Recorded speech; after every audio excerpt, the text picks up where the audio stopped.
평안하셨습니까? 잠깐 머리 숙여 기도드리겠습니다. 하나님 아버지 감사합니다. 지난 한 주간도 우리를 지켜주시고 또 우리를 다시 한번 주님 앞으로 인도해 주셔서 감사를 드립니다. 이 시간 우리가 드리는 예배 하나님께 상달되기를 간절히 바랍니다. 그리고 주의 이름이 우리 예배 가운데 존귀히 여김받고 높임받기를 간절히 바라고 소원하옵나이다. 이 시간도 예배 가운데 주님을 만나고 주의 음성을 듣는 복된 시간이 될 수 있도록 인도하여 주시옵기를 간절히 바랍니다. 말씀이 증거될 때 성령께서 역사하셔서 우리의 마음을 새롭게 하여 주시옵소서. 또 우리의 믿음을 더욱더 견고하게 세워주시옵기를 간절히 바라고 소원하옵나이다. 그래서 늘 주님의 함께 하심과 인도하심을 믿고 또 따를 수 있도록 도와주시옵소서. 예수님의 이름으로 기도하옵나이다. 아멘. 지난 주일이 성령 강림절이었습니다. 그래서 지난 주일에 성령에 대해서 설교를 했는데 오늘도 성령이라는 주제로 말씀을 증거하려고 합니다. 성령의 역할은 다양하지요. 성령님은 우리를 거듭나게 합니다. 뿐만 아니라 우리에게 필요한 은사와 능력을 주셔서 주의 몸된 교회를 섬기게 합니다. 성령 강림은 예수님께서 주가 되셨음을 드러내고 증거하는 것이라고 지난주에 말씀을 드렸습니다. 뿐만 아니라 성령님은 또한 우리의 삶을 인도합니다. 제가 오늘 본문을 가지고 여러 번 설교를 했습니다. 성령의 인도에 대해서 다루는 본문인데 이 주제가 너무나도 중요해서 오늘 다시 한번 전에 설교했던 본문을 가지고 말씀을 나누려고 합니다. 오늘은 성령님께서 우리를 어떻게 인도하시는지, 그리고 우리가 어떻게 하면 성령의 인도를 따라서 살 수 있는지, 이런 문제에 대해서 말씀을 나누겠습니다. 성령님께서 우리의 삶을 인도하는 것이 사실이지만 사실이기 때문에 우리는 반드시 성령을 따라서 행해야 합니다. 그런데 적지 않은 그리스도인들이 성령을 따라서 행동하지 않을 뿐만 아니라 성령께서 우리의 삶을 인도하신다는 사실조차 모르고 살아가는 그리스도인들이 적지 않습니다. 그렇다 보니 두 가지 극단적인 현상이 나타나지요. 우선 어떤 그리스도인들은 여전히 율법에 매여 살아갑니다. 이들은 자신의 힘과 노력으로 율법을 지키려고 합니다. 결과는 자주자주 실패를 하지요. 그래서 늘 죄책감 속에서 살아갑니다. 과거에는 없던 죄책감이 있어요. 죄책감 속에서 살아가죠. 노력해도 안 돼요. 또 실패했구나. 또 죄책감이 들고. 그렇다 보니까 신앙생활에 기쁨이 없습니다. 또 하나의 현상은 방종입니다. 예수 믿고 구원 받았으니까 이제는 율법을 지키지 않아도 된다는 것입니다. 율법으로부터 완전히 자유했으니까 마음의 소원대로 살아도 된다는 것입니다. 그 결과 죄 짓는 것을 대수롭지 않게 생각합니다. 그래서 죄에 매여서 살아갑니다. 우리는 예수 믿고 구원받았을 때 자유함을 얻게 되었지요. 이것은 사실입니다. 율법이 더는 우리를 정죄하지 못합니다. 우리는 율법 준수를 통해서 하나님의 자녀로 인정받는 것이 아닙니다. 우리는 더는 율법 아래 있지 않습니다. 우리는 다 십자가 은혜 아래 있습니다. 따라서 율법에 매여 늘 죄책감 속에서 죄책감 가운데 살아갈 필요가 없습니다. 그렇다고 우리는 자유주의자가 되어서는 안 되지요. 즉 자유를 얻었다고 자기 마음대로 살아서는 안 된다는 것입니다. 왜냐하면 우리가 예수 믿을 때에 우리는 율법으로도 자유하지만 또 우리 안에 누가 들어와 계세요? 성령님께서 우리 안에 들어와서 우리를 간섭하시고 우리를 인도하기 때문입니다. 성령님은 우리를 거듭나게 할 뿐만 아니라 우리 몸을 그의 거처로 삼아서 우리의 삶을 인도하십니다. 따라서 그리스도인들의 삶은 성령께 매인 삶이고 성령의 인도를 따라서 살아야 하는 존재들입니다. 그러면 성령님은 우리를 어떻게 인도하시는 걸까요? 우선 성령님은 우리의 육체의 욕심을 거스려서 우리로 하여금 죄 짓지 않도록 하십니다. 우리의 육체의 욕망을 거스려서 우리로 하여금 죄 짓지 않도록 하십니다. 우리에게는 여러 가지 욕구들이 있지요. 정상적인 욕구 자체는 좋은 것입니다. 하지만 아무리 정상적인 욕구라 할지라도 그 욕구에 사로잡히거나 지배를 받게 되면 우리는 죄를 지을 수가 있습니다.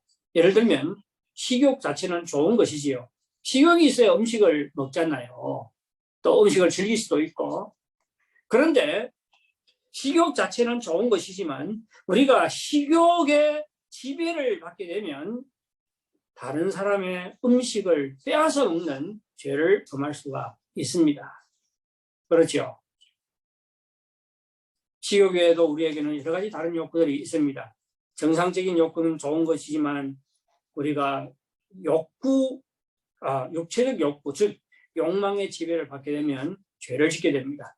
야고보서 1장 14절 15절은 이렇게 말합니다. 오직 각 사람이 시험을 받는 것은 자기 욕심에 이끌려 미혹됨이니, 욕심에 끌리는 것 자체는 아직까지 죄가 아닙니다. 15절에 이렇게 말합니다. 욕심이 잉태한 즉 죄를 낳고 죄가 장성한 즉 사망을 낳느니라. 욕심이 우리 안에 잉태되어서, 즉 다시 말해서 우리가 욕심을 품고 있을 때에 그 욕심이 우리를 지배하게 돼요. 이때 우리는 죄를 짓게 되는 것입니다. 갈라디아서 5장 19절부터 21절은 우리가 욕심에 이끌려 살 때 어떠한 죄를 짓게 되는지를 나열하고 있습니다. 육체의 이름 분명하니 곧 음행과 더러운 것과 호색과 우상 숭배와 술수와 원수 맺는 것과 분쟁과 시기와 분냄과 당짓는 것과 분열함과 이단과 투기와 술 취함과 방탕함과 또 그와 같은 것들이라. 전에 너희에게 경계한 것까지 경계하노니 이런 일을 하는 자들은 하나님의 나라를 유업으로 받지 못할 것이요. 이런 일을 행하는 자들은 하나님 나라를 유업으로 받지 못할 것이요. 19절에서 말하는 음행과 더러운 것과 호색과, 이것은 이 세 가지는 성과 관련된 죄들입니다. 그리고 20절에서 말하는 우상 숭배와 주술은 종교적 영역의 죄입니다. 이어서 20절, 21절에 나오는 8가지 죄, 원수 맺는 것과 분쟁, 시기, 분냄, 당짓는 것, 분열함, 이단, 그리고 21절에 투기요. 이것은 인간관계를 파괴하는 태도, 그리고 그 태도로 인한 결과들을 말합니다.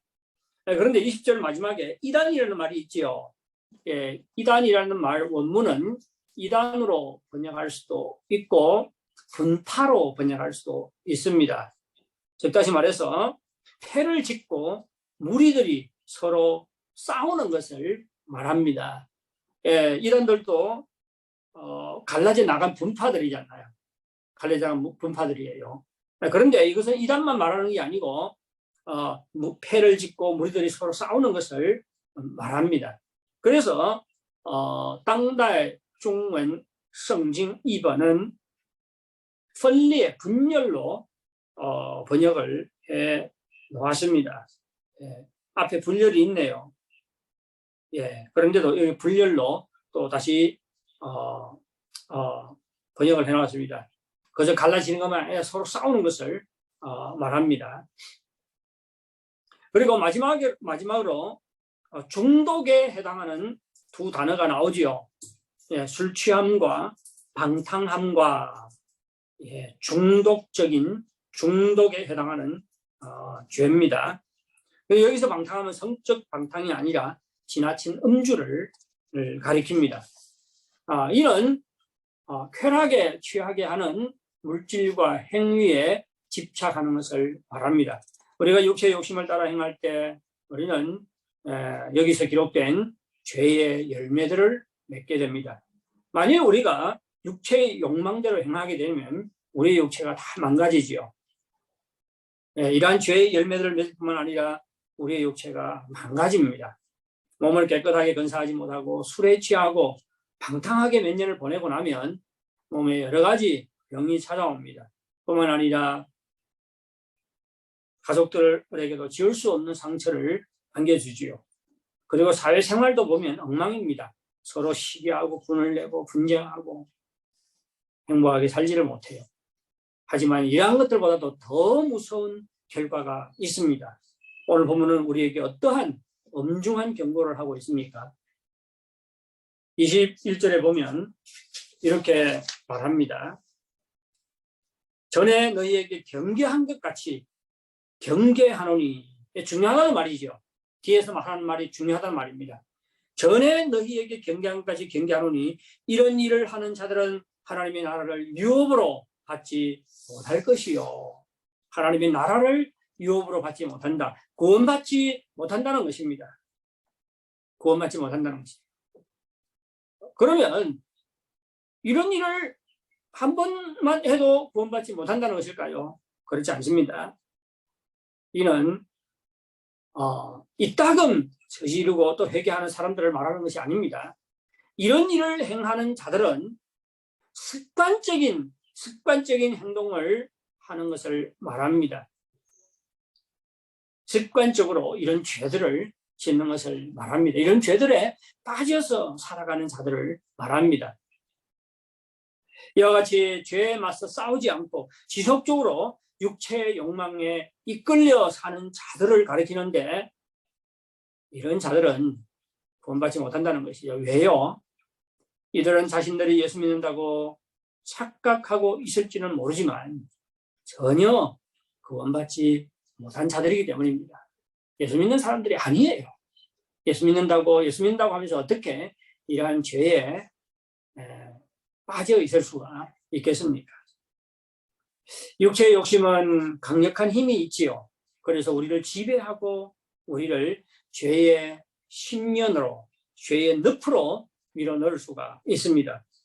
우리가 예수 믿고 구원받았다고 육체의 욕심이 우리에게 영향력이 상실되는 것이 아니지요. 육체의 욕심은 여전히 우리에게 강력한 영향력을 행사하고 우리로 하여금 욕망에 이끌려 살도록 합니다.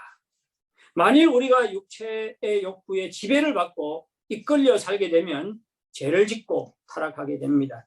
이것이 우리의 현실이고 모든 그리스도인들이 직면하는 도전입니다. 그렇지 않습니까?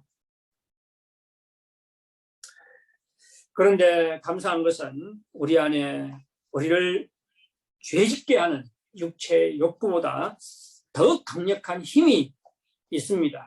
바로 성령님입니다. 성령님은 우리의 육체를 거스리지요. 육체의 욕심을 거스립니다. 성령님이 어떻게 우리의 육체의 욕심을 거스리는지 17절은 이렇게 말합니다. 육체의 소욕은 성령을 거스리고 성령은 육체를 거스리나니 이 둘이 서로 대적함으로 너희가 원하는 것을 하지 못하게 하려 함이니라. 우리가 예수 믿기 전에는 우리 안에 육체의 욕심밖에 없었습니다. 아무런 제어도 받지 않았고 아무런 통제도 받지 않았습니다. 그래서 우리는 아무런 거리낌이 없이 자신의 욕망을 쫓아서 행했습니다. 그런데 우리가 예수 믿을 때에 성령님께서 초자연적으로 우리 안에 들어오셨고 우리 안에 새로운 본성을 만들었어요. 그래서 우리에게 거룩한 욕구, 경건한 욕구가 생겨났습니다. 예수 믿고 나니까네 하나님의 뜻대로 살고자 하는 그런 마음이 생기지요. 네, 그런 마음이 있습니다. 이것은 성령님께서 우리 안에 들어와서 우리 안에 새로운 본성을 만들었기 때문입니다. 그래서 거룩한 욕구, 경건한 욕구가 생겨난 거예요. 우리가 그렇게 살지는 못해도 그래도 이런 소원이 있습니다.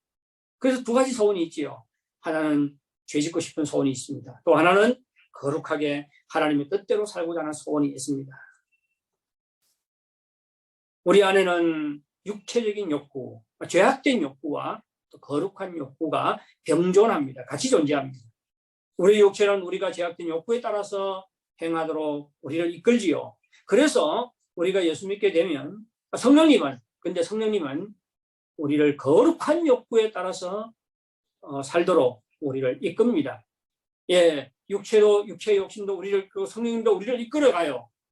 그래서 우리가 예수 믿게 되면 우리 마음은 전투장이 됩니다. 성령의 소욕과 육체의 욕망이 우리 안에서 싸우지요. 우리가 다 자기를 따라서 행하도록 싸웁니다. 육체는 우리가 육체를 따라 살도록 우리를 이끌고, 성령은 우리가 성령을 따라 살도록 우리를 이끕니다. 만일 우리가 육체의 욕망을 따라가려고 하면 성령이 그렇지 못하도록 우리를 붙잡아요. 반대로 우리가 성령을 따라서 행하려고 하면 육체가 그렇게 하지 못하도록 우리를 붙잡습니다. 이런 갈등이 우리 안에 일어납니다. 그런데 이런 갈등의 본질은 성령과 육체의 욕구들 간의 전투입니다. 이것은 성령님께서 우리 안에 들어오셔서 우리의 욕구를 거스르기 때문에 생겨나는 갈등이고 전투지요. 모든 그리스도인들은 이러한 갈등을 경험합니다. 만일 예수 믿고도 우리의 마음에 이러한 갈등이 전혀 없다면 우리는 예수 믿지 않는 자일 가능성이 많습니다. 우리의 구원을 의심해 볼 필요가 있습니다. 여러분, 그리스도인들이 죄의 싸움에서 실패하는 이유가 무엇일까요? 성령께서 우리 안에 들어와 계시는데도 불구하고 성령님을 의지하지 않고 자기 힘으로만 싸우기 때문입니다.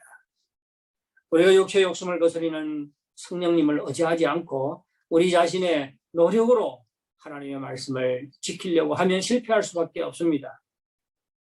우리가 죄를 짓지 않고 이제부터는 하나님의 말씀을 순종하며 살겠다고 아무리 다짐해도 우리는 너무 자주 육체의 욕심에 끌려 행동하고 죄를 짓습니다. 베드로를 보십시오. 하나님의 죽기까지 주님을 따르겠다고 다짐을 하잖아요. 그래도 어떻게 해요? 3번이나 주님을 부인했습니다. 자신의 결심과 노력만으로는 주님을 따를 수가 없습니다. 마찬가지예요. 우리의 힘으로, 우리의 노력으로 주님께 순종하며 살 수가 없습니다. 우리가 우리의 노력과 힘으로 살아가려고 할 때 아무리 맹세하고 다짐하고 노력해도 육체의 욕심에 끌려 행동하고 죄를 지을 수밖에 없습니다. 우리 혼자만의 노력과 결심으로는 육체의 욕망의 지배와 영향력에서 벗어날 수가 없고 욕망과의 전쟁에서 실패할 수밖에 없습니다. 우리는 이러한 사실을 알고 인정을 하고 그러면 깨어 있어야 됩니다. 그럼 어떻게 해야 할까요? 16절 한번 보십시오. 내가 이르노니 너희는 성령을 따라 행하라. 그리하면 육체의 욕심을 이루지 아니하리라. 더 노력하라, 더 결심하라, 더 큐티하고 더 적용하고 그렇게 하라 그러지 않지요. 성령을 따라 행하라고 말합니다. 이때 우리가 육체의 욕심을 이루지 아니할 거라고 말합니다. 육체의 욕심을 이루지 아니하는 방법은 하나밖에 없습니다. 바로 성령을 따라 행하는 것입니다. 우리가 육체의 욕심을 제어하고 죄를 짓지 않기 위해서는 성령을 따라 행하는 방법 한 가지밖에 없습니다. 성령을 따라 행하기 위해서는 성령께서 우리 마음에 갈등을 일으킬 때에 그것이 성령의 역사임을 알고 인정을 해야 합니다. 적지 않은 그리스도인들이 이런 갈등이 일어났는데도 불구하고 그것이 성령의 역사인 것을 깨닫지를 못해요. 그래서 무시를 하고 지나가지요. 성령의 역사를 무시합니다. 그래서는 안 됩니다. 우리 마음에 갈등이 일어날 때 성령께서 내 안에서 지금 나를 하여금 성령을 따라 행하도록 지금 일하고 계시구나. 성령의 역사임을 알고 인정해야 됩니다. 그리고 성령의 인도하심에 지체하지 말고 즉각적으로 순종해야 합니다. 그리고 성령의 능력에 힘입어서 육체의 욕심을 죽여야 합니다. 로마서 8장 13절은 이렇게 말합니다. 너희가 육신대로 살면 반드시 죽을 것이로되 영으로서 몸의 행실을 죽이면 살리니. 영으로서 몸의 행실을 죽이면 살리니. 성령께서 우리 안에 갈등을 일으키고 우리를 감동할 때에 성령을 따라서 육체의 욕심을 제어하고 죄악된 행실을 멈추라는 말입니다. 그리고 성령의 감동, 성령께서 우리 안에 일으킨 경건한 욕구, 거룩한 욕구에 따라서 행동하라는 말입니다. 성령의 소욕과 육체의 욕망이 우리 안에서 전투를 벌일 때에 우리는 육체의 욕망을 따라가지 말고 성령의 소욕을 따라서 행동해야 합니다. 이것이 우리에게 주어진 선택이고 우리의 책임입니다. 성령은 우선 우리의 육체의 욕심을 거슬려서 우리로 하여금 죄짓지 않도록 하십니다. 둘째, 성령님은 우리로 하여금 예수님의 성품을 담도록 하십니다. 성령은 우리의 욕심을 거슬려 우리로 하여금 죄짓지 않게 할 뿐만 아니라 우리로 하여금 예수님의 성품을 담도록 역사하십니다. 성령께서는 우리 안에서 끊임없이 역사하지요. 그래서 우리의 마음을 변화시켜 갑니다. 그래서 우리의 성품이 예수님의 성품을 닮아가도록 하십니다. 만일 우리가 육체의 욕구에 따라서 행하면 죄악된 열매를 맺지만 반대로 우리가 성령을 따라서 행하면 우리가 예수님의 성품을 닮아가게 됩니다. 갈라디아서 5장 22절 23절을 보시기 바랍니다. 오직 성령의 열매는 사랑과 희락과 화평과 오래 참음과 자비와 양성과 충성과 온유와 절제니 이 같은 것을 금지할 법이 없느니라. 예, 하나님께서 율법을 주신 목적도 우리로 하여금 어떻게 해요? 이러한 열매들을 맺도록 하기 위해서입니다. 하지만 우리는 율법을 통해서는 이러한 열매들을 맺을 수가 없지요. 성령께서 우리 안에 역사하실 때에 우리가 이러한 열매들을 맺게 됩니다. 예, 그래서 성령의 역사가 목적하는 바와 율법이 목적하는 바는 일치해요. 그래서 이 같은 것을 금지할 율법이 없느니라 그렇게 말하고 있습니다. 우리는 통상적으로 여기에 기록된 열매를 성령의 9가지 열매라고 말합니다. 하지만 22절에 나오는 열매, 오직 성령의 열매는 할 때 그 열매는 원어에서는 단수입니다. 즉 하나의 열매라는 말이지요. 이것은 여기에서 말하는 9가지 덕목들이죠. 성품들입니다. 이 덕목과 성품들이 서로 연결되어 있다는 것을 말합니다. 그래서 9가지 덕목들이 서로 연결되어서 하나의 조화된 성품을 형성합니다. 따라서 이것들은 한 열매의 9가지 맛이라고 말할 수가 있습니다. 예를 들면 한 사람이 사랑이 많다고 해요. 그런데 온유하지 않습니다. 사랑의 맛은 있는데 온유의 맛은 없어요. 그러면 그 사람이 진짜 사랑이 많은 사람이니까요. 사랑이 많은데 온유하지 않으면 그에게 사랑도 없는 것입니다. 진짜 사랑이 있다면 그는 온유할 수밖에 없습니다. 그리고 진짜 온유한 자는 사랑이 그 바탕인 것이지요. 사랑과 온유는 갈라놓을 수가 없습니다. 사랑과 온유는 한 가지 성품의 다른 표현일 뿐입니다. 존 스토트 목사님은 성령의 열매를 그리스도의 초상화라고 했습니다. 예수 그리스도의 성품이라는 것입니다. 따라서 우리가 성령의 열매를 많이 맺을수록 우리는 예수 그리스도를 더 많이 닮는 자가 됩니다. 그리고 우리의 신앙도 더욱 성숙하게 되는 것이지요.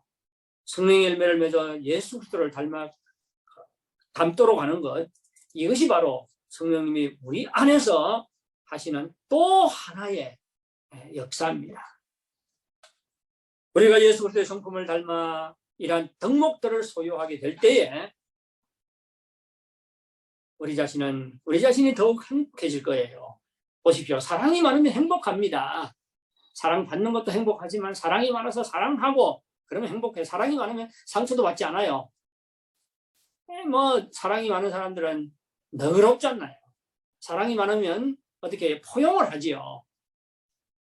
그래서 다른 사람의 말에 태도에 쉽게 상처를 받지 않습니다. 그래서 행복해요.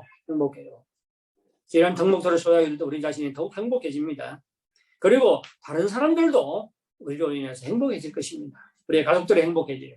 보십시오. 사랑과 희락과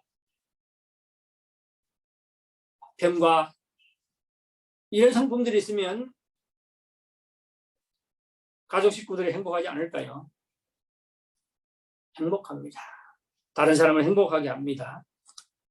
그런데 이것보다 더 중요한 것은 하나님께서 우리를 통해서 영광을 받습니다. 우리가 성령의 열매를 맺고 예수 그리스도를 더욱 많이 닮아 행복을 전하는 사람, 그리고 하나님께 영광이 되는 여러분들이 되시기를 바랍니다.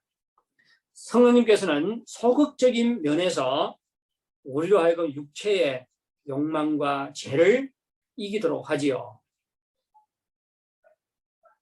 육체의 욕망을 거스려서 우리로 하여금 죄짓지 않고 죄를 이기도록 합니다. 그리고 적극적인 면에서는 우리로 하여금 성령의 열매를 맺어서 그리스도를 닮은 성숙한 신앙인이 되게 하십니다. 때로는 우리가 성령을 쫓아, 그런데 때로는 우리가 성령을 쫓아 살려고 해도 결국은 육체의 욕망을 따라 살 때가 있습니다. 우리의 소원은 성령을 따라 행하려고 해요. 그런데 실제는 어떻게 해요? 육체의 욕망을 선택하는 경우가 있어요. 그리고 성령을 쫓아 행하지 못하고 육체의 욕구를 따라서 행하는 것 때문에 어떻게 해요? 안타까워하고 후회를 하지요. 성령과 육체의 욕망이 우리 안에서 싸울 때에 그러면 우리는 어떻게 하면 성령을 따라 행할 수가 있을까요? 어떻게 하면 성령 쪽에 서고 성령을 따르는 것을 선택할 수 있을까요? 때로는 선택할 능력조차 없어서 그렇게 살고 싶지만 육체의 욕망을 따라서 행하는 경우가 있지요. 어떻게 하면 우리가 성령 쪽에 서고 성령을 따르는 삶을 선택할 수가 있을까요? 성령님께서는 우리로 하여금 끊임없이 예수 그리스도를 바라보게 하십니다. 우리 자신이 아니라 우리는 뭘 바라보? 우리 자신을 바라보잖아. 내가 왜 이만 이 꼴이지? 내가 왜 이렇게 무능하지? 내가 왜 이렇게 다른 사람들보다 못하지? 내가 왜 이렇게 나의 환경이 왜 이렇게 안 좋지? 끊임없이 우리 자신을 주목하게 하고 근심하고 낙심하게 합니다. 그런데 성령님께서는 우리로 하여금 예수 그리스도를 주목하게 하십니다. 예수님의 십자가를 주목하게 하고 또 부활하고 승천하셔서 우리의 주님이 되신 예수님을 주목하게 하십니다. 24절을 한번 보시기 바랍니다. 그리스도 예수의 사람들은 육체와 함께 그 정욕과 탐심을 십자가에 못 박았느니라. 우리가 예수 믿기 전에는 우리 안에 우리가 예수 믿은 후에도 우리 안에 육체와 정욕과 탐심이 여전히 존재하지요. 그런데 24절은 이미 십자가에 못 박았다고 말하고 있습니다. 그래서 예수의 사람들은 육체와 함께 그 정욕과 탐심을 십자가에 못 박았느니라. 예. 십자가에 못 박았다는 것은 이미 죽었다는 것입니다. 예수님께서 십자가에 못 박혔을 때 죽었어요. 그런데 예수님만 죽고 정욕과 탐심은 죽지 않을 수가 없잖아요. 이미 죽었습니다. 그럼에도 불구하고 우리 안에 정욕과 탐심이 여전히 있잖아요. 그러면 십자가에 못 박았다는 것이 무엇을 의미하는 것일까요? 우리는 예수 믿기 전에 정욕과 탐심의 지배를 받았습니다. 육체의 욕망이 우리의 주인이었어요. 우리의 왕이었습니다. 우리는 육체의 욕망에 이끌려 살았어요. 육체의 욕망이 우리 안에서 왕노릇했습니다. 그런데 이 육체의 욕망이 십자가에 못 박혔습니다. 언제요? 우리가 예수 믿을 때. 이는 육체의 욕망이 더는 우리의 주인이 아니라는 말입니다. 더는 우리에게 주인 노릇할 수 없다는 것입니다. 주인 노릇하게 해서는 안 된다는 말입니다. 우리가 더는 육체의 욕망을 주인 노릇 못하게 할 수 있다는 말입니다. 따라서 우리는 이제 욕망에 이끌려 살지 않아도 되고 욕망에 이끌려 살지 않는 가능성이 우리에게 주어졌다는 말입니다. 아시겠어요? 육체의 욕망이 우리를 지배하려고 할 때 우리는 알아야 됩니다. 더는 육체의 욕망이 우리의 왕도 아니에요. 주인도 아닙니다. 우리는 육체의 욕망을 물리칠 수가 있습니다. 우리에게 그런 가능성이 있어요. 가능성 자체를 부인하지 마시기 바랍니다. 나는 하는 수 없으나 연약해. 그렇지 않습니다. 자신이 연약하다고 생각할 때 주님께서 십자가 죽음을 통해서 우리에게 어떠한 놀라운 구원을, 놀라운 해방을 가져다 줬는지 생각하셔야 됩니다. 이것이 바로 주님을 바라보는 것입니다. 주님께서는 십자가에 못 박혀 죽으셨을 뿐만 아니라 죽음에서 부활하셨습니다. 그리고 승천하셨어요. 성령 강림은 예수님께서 하나님의 우편에 앉아 온 우주 만물을 다스리는 주가 되셨음을 드러내고 증거합니다. 따라서 이제는 육체의 욕심이 우리의 주인이 아니라 예수님이 우리의 주님이시요 우리의 주인이십니다. 예수님은 주님으로 우리를 다스리시지요. 성령님의 우리로 하여금 예수님을 주목하게 하는 것은 예수님이 우리의 주인인 것을 기억하도록 하기 위해서입니다. 우리의 삶에 어떠한 변화가 일어났는지 깨닫도록 하기 위해서입니다. 육체의 욕망이 이제는 우리의 주인이 아니라 예수님께서 우리 안에서 왕 노릇하고 있고 주인 노릇하고 있습니다.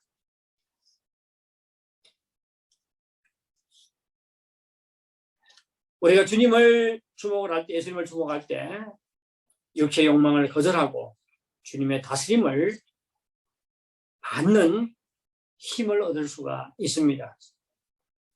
우리가 우리 대신 십자가에 못 박혀 죽으신 예수님, 그리고 부활하고 승천하셔서 주님 대신 예수님을 끊임없이 바라보고 주목하고 의지할 때에 우리에게는 성령을 따라 행할 수 있는 소원이 생겨나요. 그리고 그 능력이 주어집니다. 성령을 따라 행하도록 선택할 수 있는 그런 능력이 우리에게 주어집니다. 그런데 하나님의 말씀이 성령의 검이지요. 성령님은 하나님의 말씀을 통해서 우리에게 끊임없이 역사하십니다. 하나님의 말씀을 통해서 우리의 시선을 예수님께 돌리도록 하고 우리로 하여금 예수님을 끊임없이 주목하도록 합니다. 하나님의 말씀을 통해서 우리로 하여금 예수님을 주목하도록 끊임없이 우리를 자극하고 우리를 감동합니다. 따라서 우리가 하나님의 말씀을 가까이 하고 하나님의 말씀을 읽고 하나님의 말씀을 주야로 묵상할 때에 우리가 끊임없이 주님을 바라볼 수가 있고 또 이 때문에 성령을 따라서 행할 수 있는 소원과 능력이 우리에게 주어집니다. 사랑하는 성도 여러분, 우리 앞에는 두 갈래 길이 있습니다. 하나는 육체의 욕망을 따라 사는 길입니다. 또 하나는 성령을 따라 행하는 길입니다. 만일 우리가 육체의 욕망을 따라 행하면 죄의 열매를 맺게 되고 그 결말은 영원한 멸망입니다. 반대로 우리가 성령을 따라 행하면 풍성한 성령의 열매를 맺고 예수 그리스도를 닮게 될 뿐만 아니라 하나님과 사람들에게 기쁨이 됩니다. 따라서 더는 육체의 욕망을 따라 행하지 말고 성령을 따라 행하시기 바랍니다.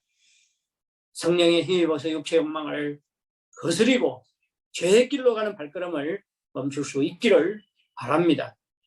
그리고 성령의 열매를 더욱 많이 맺어서 예수 그리스도의 성품을 닮아서 하나님과 사람들에게 기쁨이 되시기를 바랍니다. 네, 다 같이 찬양 한 곡 부르고 같이 기도하도록 하겠습니다.